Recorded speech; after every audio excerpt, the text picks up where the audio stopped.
มาฮอดร้านทุเรียนแล้วพี่น้องสบายดีเด้อพี่น้องสบายดีวัดสุขูสุขคนเนาะพากันขึ้นมาซื้อทุเรียนพี่น้องฮอดยามทุเรียนแล้วเนาะแล้วดูทุเรียนแล้วเมืองนี้มันตะหมากใหญ่ๆโลละ150 บาทหมอนทอง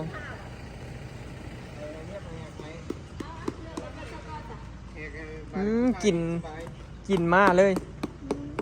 ค่อยหอดไงดูกินบ่ได้ดอก บ่ได้ดอกฮอดให้ไว้เทื่อหน้าจังกินมันสิไปวิตช่วงแสบกว่านั้นพี่น้องเห็นเรา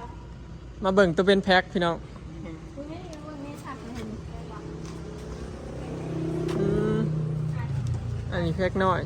295 บาท300โอ้วันนี้300กว่าบาทก็ยังบ่ยัง340เนาะโอเคอยู่550มาแต่ไทยพุ่นน่ะพี่น้องนี่มีฮอด40 บาทโอ้มี40 บาทพร้อมแล้วเฮ็ดแก้อันแบบว่าตามงบเนาะผู้ใดอันแบบว่าพออยากหั่นนะกินหาอยากกินไม้ปีบ่ทุนยากินไม้ปีโล150 บาทคันเป็นอันนั้นนะโลตบแบบเป็นหมากบ่ทันผ่านะโล150 บาทเนาะเจ้าแล้วแบบผ่าแล้วได้โลเท่าไหร่จ้ะโล550 บาท550นี่แต่เนื้อเฮ้ยมันคันน้ำลายเฮ้ยเหรอเสียเป็นหน่วยบ่จักโลนี่หน่วยหนึ่งกรอบนอกนุ่มในพอดีจักโลน่ะซิ่งเต็มเลยครับ6 โลจะขีด6 โล 2 6 โล 2โลละ150สรุปเอาเป็นหน่วยนี่พี่น้องลองไปรุ่นมึงดูสิได้2 โลปลายอยู่บ่พอโลนึงมันก็500เท่าได้ก็เอาตัวเป็นเนื้อนะ550โลนึงพี่น้องแบบคือเขาเลือกแบบนี้นะ550ต่อโลลองเมื่อผ่าเบิ่งเนาะจะได้คุบกว่ากัน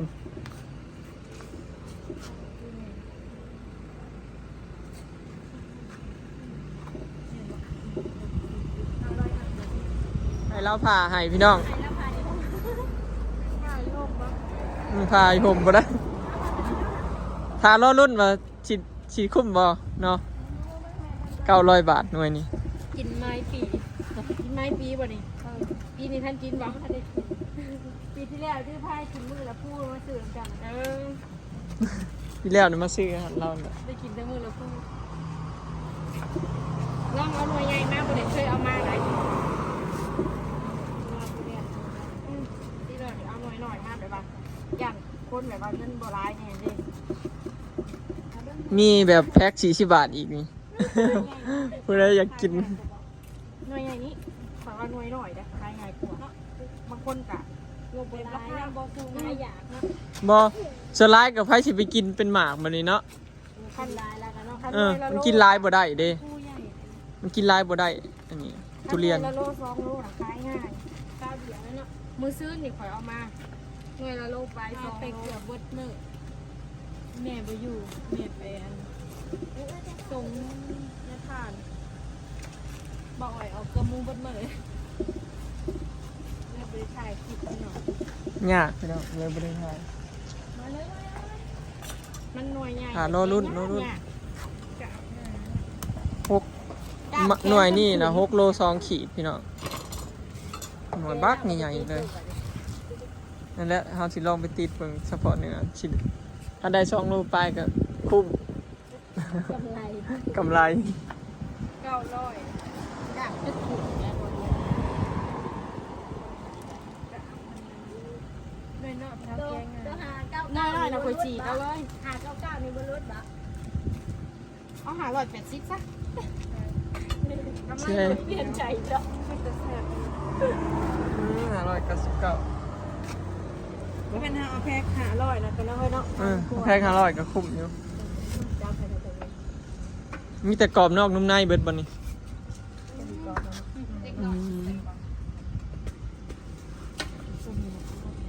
เปลี่ยนใจยาวมันน้อย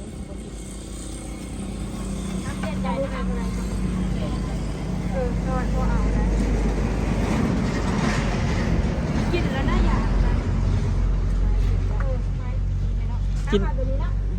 กินต้นลาแล้วจังอิ่มเลยบ่อยากอีกโอ้หารอรุ่น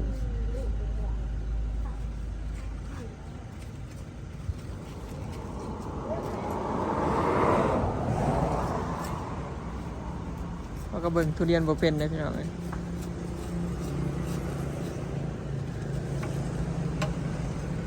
บ้านเฮานะมักบ้านเฮาบัวสลอยมากกินแบบอันกรอบนอกนุ่มในเนาะแข็งใช่ตัวนี้แข็งจ้ะแข็งแห้งเปลี่ยนบ่เปลี่ยนกับตัวได้แบบเปลี่ยนเนาะมันแข็งแต่มันกินพออยากจะกินก็ได้พออยากจะว่ามันก็แซ่บมันจะแข็งแข็งก็คู่นี่แข็งมันหน่วยใหญ่แล้วมันมีรูทุกคอเนาะเอาตัวนี้ซะเอาตัวแพ็คเนาะเอาตัวเป็นแพ็คแล้วเนาะเฮ้ยหรือแบบหน่วยเลือกตัวใหม่ให้เอาตัวใดมันแข็งยังมีคนเอาแล้วบอนี่เนาะจองแล้วตัวเลยเด้ตัวใหญ่เลยตัวน่ะคุ้มได้น่ะเจ้าซื้อเป็นหน่วย900เมื่อน่ะบางเดือนบ่ได้หอด2โลสำหรับนุ่มในบ่นี่แม่นบ่ได้กินเลยได้น่ะขาดอะไรไม่ใช่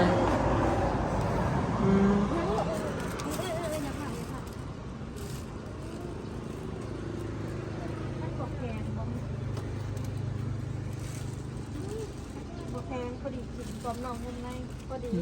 800ตัวกรอบๆนะ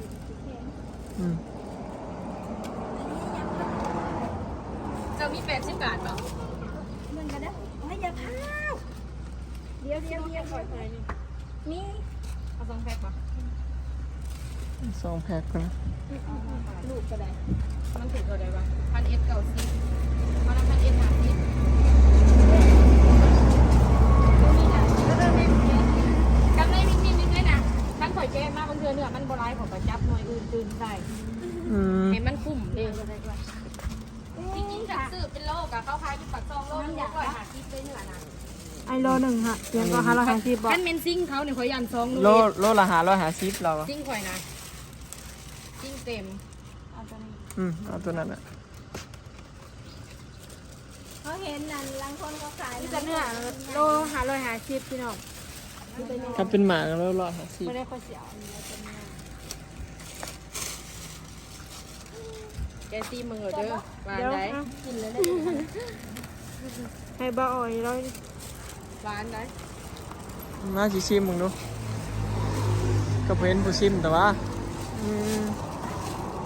เนื้อลายอยู่เลยพอดีกินประมักเนื้อซันนี่เป็นตัวเลียนหน่วยใหญ่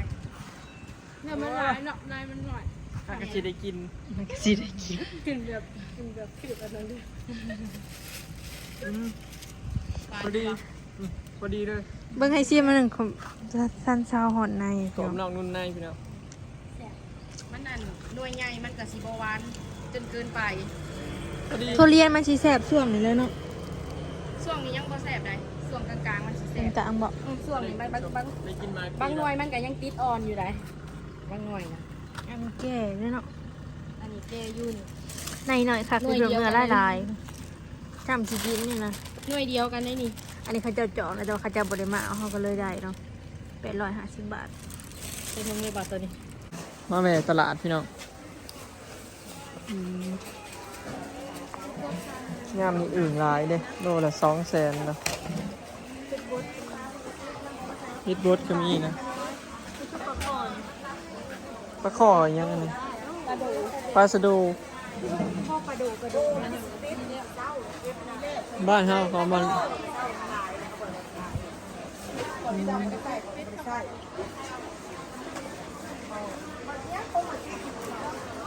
ทอดในโอ้ยกินยังก็ไม่ได้กินว่าอ่อยไปเงียบผู้เดียวเศร้าอย่างกินเนาะพี่น้องทุเรียนเบิดยังเฮิงอยู่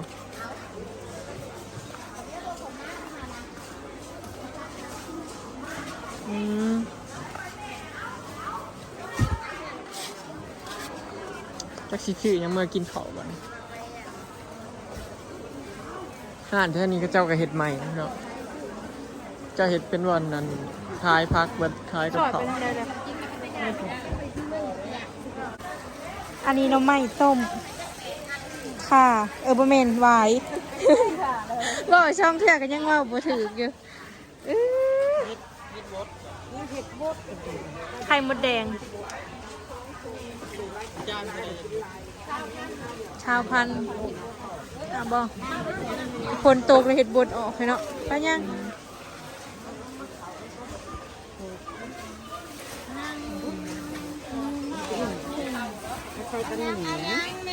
จิโร่คายอะไรนี่ กับปอม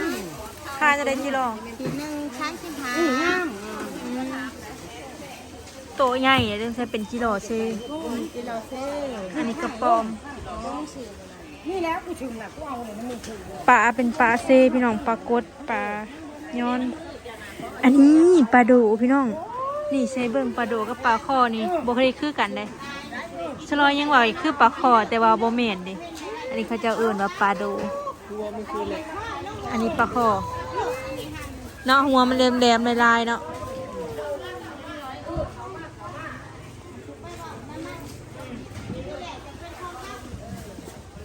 งามนี้มีแต่อื่น อึ่งเผาโลแสน 300 โลละ300เงินกีบ1,600,007 โลละ200,000 ปะออกเมื่อค่ำแล้วไม่ได้ซื้อหยังเราซื้อแต่ก้อนเลือดกับข้าวเปียกสิมาต้มเขาวกินสิมาต้มข้าวเปียกกินห่อนในเจ็บปากกินหยังกะยากพี่น้องเอ้ยอุ้ยเลยเงี้ยเนาะ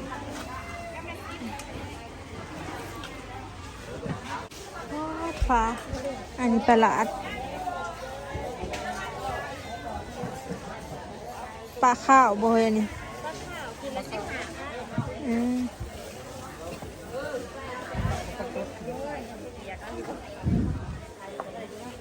ชิมื้อแล้วทั้งนี้นะ ได้แต่ข้าวเปียก